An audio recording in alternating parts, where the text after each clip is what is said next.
Hi, Tim. Thank you so much for being here today. I'm super excited to get to interview you. I would love if you could introduce yourself. My name's Tim McCarthy. Well, I was a school teacher for about 10 years and administrator and uh, kind of, and a coach, and kind of graduated out of that. I was also a martial artist at the time. And so I went full time into the martial arts. And one of the reasons was that I wanted to teach more than the books.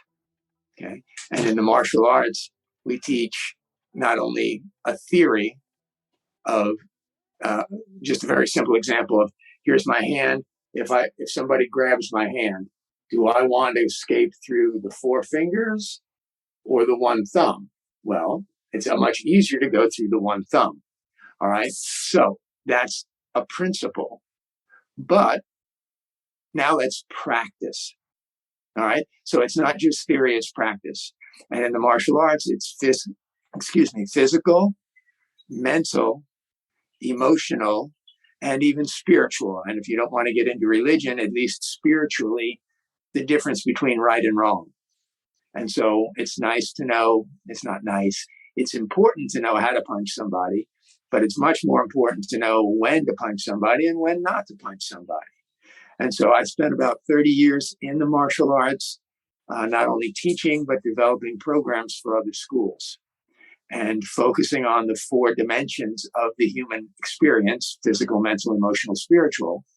And then when I retired, I said, well, this is such important information. Let me get it out to the average parent. And so that's what I'm working on right now. I love that. Could you go in to what your book is about? Certainly. And it's literally about that. It's how to raise a four-dimensional child in a two-dimensional world. And so I'll start with the easy part. What's the two-dimensional world? That's the world we're on right now. If you're watching the podcast, we're on a flat screen. It has length and width, but no depth. And so those are the two dimensions. Normally, people say we live in a three-dimensional world where there is depth. I say, according to H.G. Wells, we have a four-dimensional world, which is time or duration. So if I don't exist for a period of time, no matter how much length, width, and depth I have, you don't see me. So those are the four dimensions of real world. I want to get the kids off the screen and back into the real world of four dimensions. But also, the parallel was the four dimensions of humanity: the physical, the mental, emotional, and spiritual. And so what I did was take all that experience in teaching, not only in the school system, but the martial arts, and started doing some research. How does the brain develop? What is a 2-year-old capable of understanding? And some of them are little chatterboxes and they just talk away. And you assume that they understand what you're saying, but the brain just hasn't developed enough. So I did the research to find out what the child is ready for. And so I've got each chapter: prenatal, infancy, the toddlers, the preschool years, the school years, preteen years, and even the crazy, wild adolescent years. What's happening in the brain, how the child develops physically, mentally, emotionally, and spiritually, what they're capable of, so that when you're trying to educate them, first of all, you realize this, that it's not just academic education, 2 + 2 = 4. There's a lot more you need to teach them, but you also need to relate on their level. You need to understand how their brain works, what they're capable of accepting and understanding, and present it at that level. And one more is that from the martial arts, I don't just give you the information or the theory. I've got over 400 activities in there so that you have the practice. So you know what to do. Oh, gee, my kid seems to be a little socially inept. His communication skills aren't good. Well, we've got a whole bunch of activities to bring him up to the next emotional level. Amazing. That's so awesome. What inspired you to write your book? The 30 years of doing it for the martial arts. And like I said, it was just, you know, I think we had a tremendously valuable program in the schools that we were presenting it. One of my jobs at the time was, if you've ever seen across the country after school martial arts or summer camps, all the signs on the road, this was the program we were presenting in there. Of course, there was a lot of kicking and punching and relating what we were doing to their real life. Things like respect, though, that's one of the most important things that we teach in the martial arts is respect, much more so than punching and kicking. And so we were developing that for the after school martial arts program. And I said, all parents need access to this. So how can I make it available as possible, as easy as possible? Amazing. When you were writing your book, who were you thinking of when it comes to who your book is for? Literally the average parent. Uh, prime, I was thinking primarily of the new parent who says, I've got this beautiful new baby. What do I do with it? And so I've got the reference manual right there, the infancy chapter. And it's, the first 3 months, what to expect, the second 3 months, the third 3 months, the fourth 3 months. So that if you don't have a wise grandparent to advise you, or a doula, or, the community to give you advice, here it is, right here, simple for you, explained in clear language based on research. I've got hundreds of citations in there of the latest research. So even though I think my opinion is valuable on my educational experience and research, it's much more valuable because I've researched it, and this is what the current psychology says. Amazing. How long have you been writing? I got my college degree in English education. So I was prepared to be an English teacher. Took a couple of years off, as we did in the 70s, to find myself, and lost myself, but found it again. And then started teaching writing. And then actually, I did a little writing for the school system, devising curricula and guidelines for discipline and such like that. We had the people come in and certify your school, and so I was on those committees to help express why our school was a good school. But then when I went to the martial arts, it was almost all writing. I would teach, but we were advising 700 to 1,000 schools across the country on a monthly basis. So I did newsletters, magazines, we did books, we did videos. So I've been writing for 30 years. Amazing. Yeah. What really made you sit down and start to write this book? Well, as I retired. So I was no longer writing for somebody else. I I, love had, I had daily, weekly, and monthly material that had to be put out. And so I retired. And I said, what do I want to do with my life? I want to give this information to the average parent. What's the best way to do it? And one of the best ways is talking to you so that people know that it's out there and available to them. Amazing. What is your schedule like when you were writing the book? Um, Lots of research, and I'm old enough that I used to do research in the library. You would have to go to a building, look up cards, go back in the stacks, find a book, might be able to take it home. You might have to make all your notes. And, fortunately now it's all, you Google it and you can find amazing resources. And of course, I recommend that if you're the parent of a teenager having problems, Google it, find out what you can from people who know. But if you're raising a child and working and you don't have a whole heck of a lot of time, I did all that for you. I've got the educational background, I did the research, and it's, you've got a chapter dedicated to your child's age on the shelf or in your computer or wherever you keep it. Amazing. One thing I will say on that, as I'm in grad school now, I've learned about Google Scholar if you're looking for peer review sources. So if that's something where you're researching as a parent and you want to learn more, that is more than just what's all the way out there. Google Scholar is a great resource. Wonderful.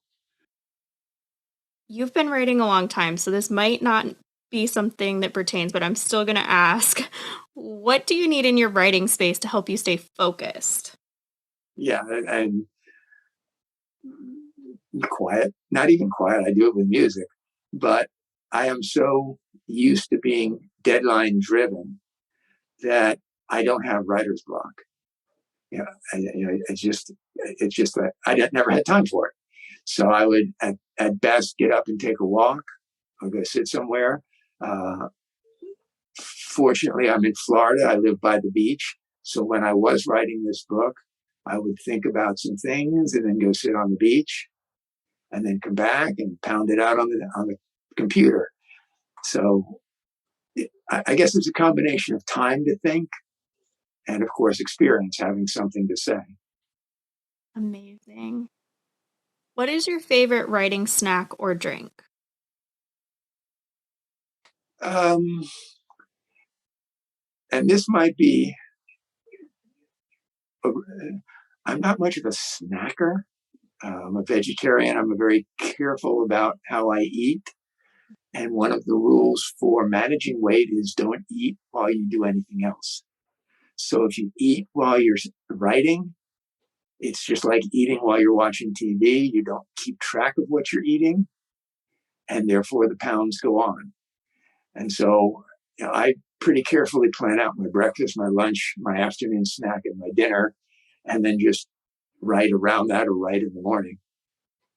So I'm not sure if that offends the people who have writing snacks. I love that though. It's a different perspective. Some people feel like that there's not someone out there like them, but you're showing that, you don't snack while you write or you just focus on one thing, and that's amazing. What type of books do you enjoy reading personally? I haven't read a book. Let me think about that. In a long time. I mean, I just got Anthony Robbins' new book on the life force, and I've read a couple of chapters that I was specifically focused on. I got something on TED Talks recently and read the chapters, but not the whole book. So mostly educational. And right now, I'm kind of on a spiritual journey. So I do read a lot about nutrition and health. Almost 70 years old, so I'm worried about sticking around another 20, 30 years. But also spiritually, trying to move up to the next level, so to speak. Amazing. Are there any books or authors that inspired you to become a writer? No, not really. I mean, I remember, I think it was Alan Watts was a great philosopher. I have read a lot of Anthony Robbins, and that I'm not as motivational as he is, but I appreciate the fact that he does his research and presents it in a way that's attractive. So those would be a couple that I guess I could point to. Amazing. What type of books did you grow up reading? Did you have a favorite book? Yeah, I mean, in college, of course, you have to read all the time. I had my major was in English education. My minor was in religion or Bible studies. And so not only did I study Bible, but I studied the various sutras of the Indian religion and not only Hindu, but Buddhism. And so a tremendous amount of that, and then the kind of new age Zen and the Zen and the art of motorcycle maintenance, where you're trying to bring that spirituality into an everyday life. So those were my early interests. And then, of course, as you work, you read what you need for work. So I read a lot of marketing and advertising and things that I needed to help the other school owners learn. Now that I'm retired, yeah, some marketing, but I'm going back into the spirituality.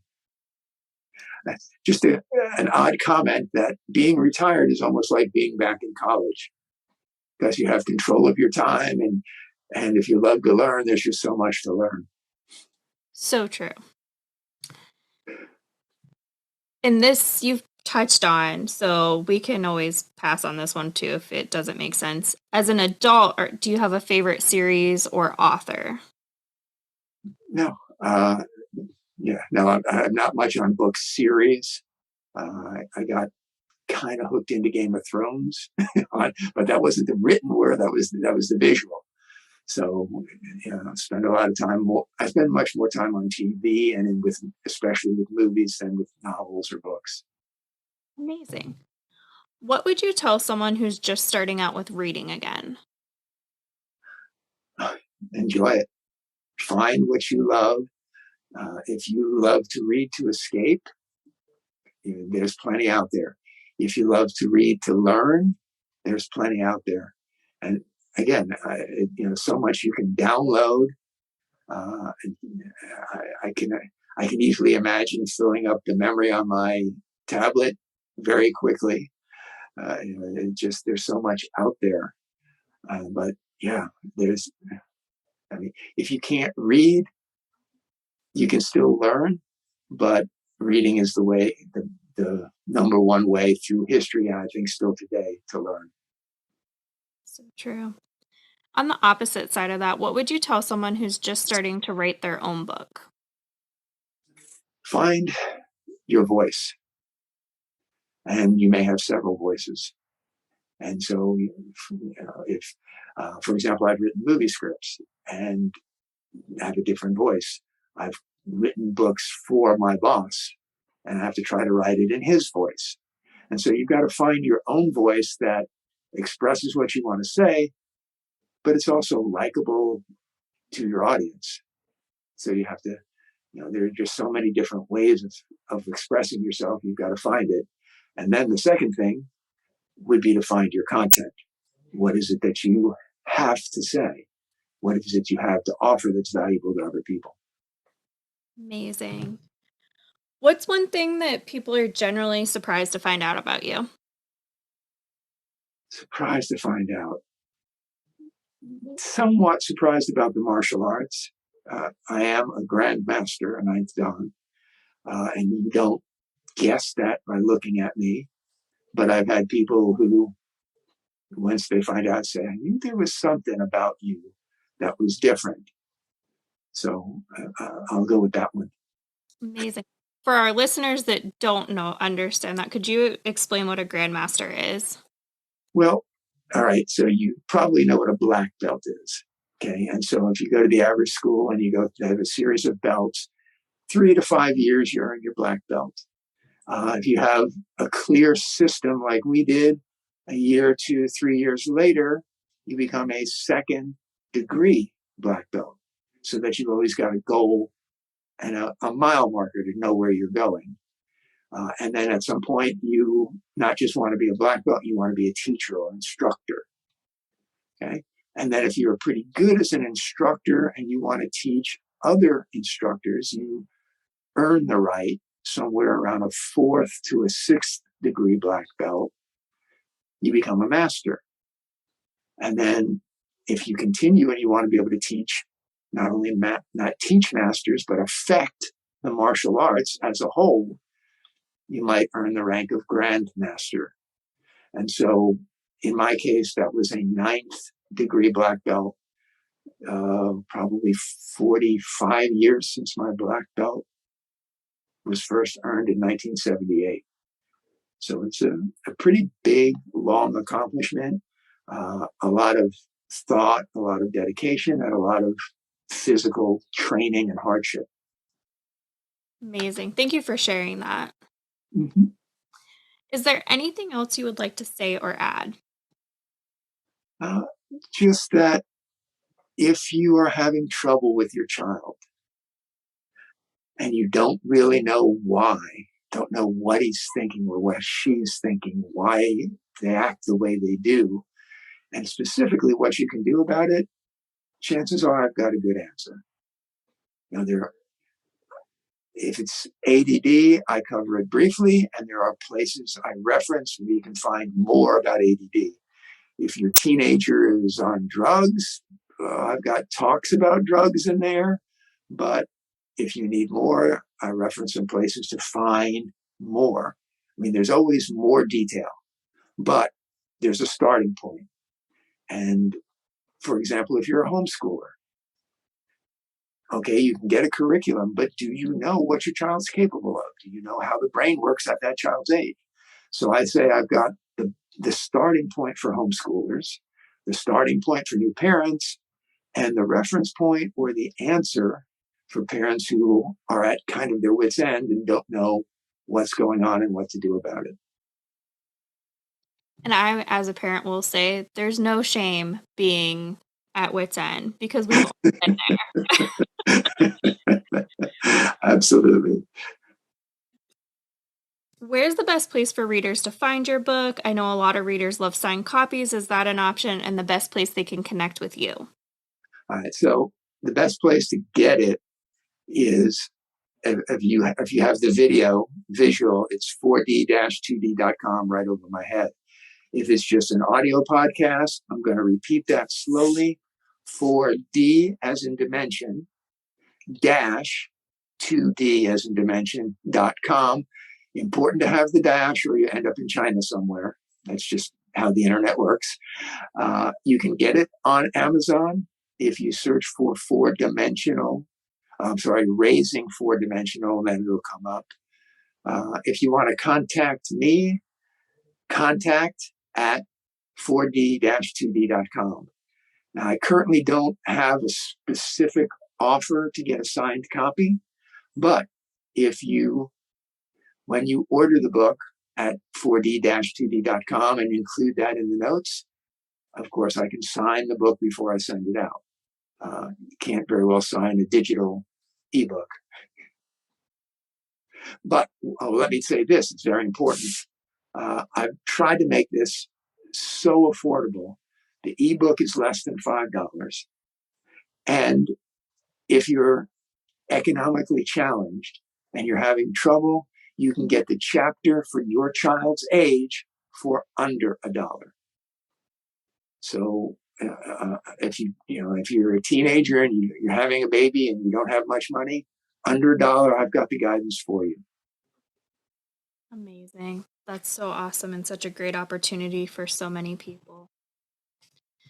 Thank you so much for being here today. We really enjoyed interviewing you, and we will be sure to drop those links in the show notes so that it's easy for everyone to find you. And again, thank you so much. Thank you. It's been great to be here and just so happy that people like you are out here sharing information to the people who want it.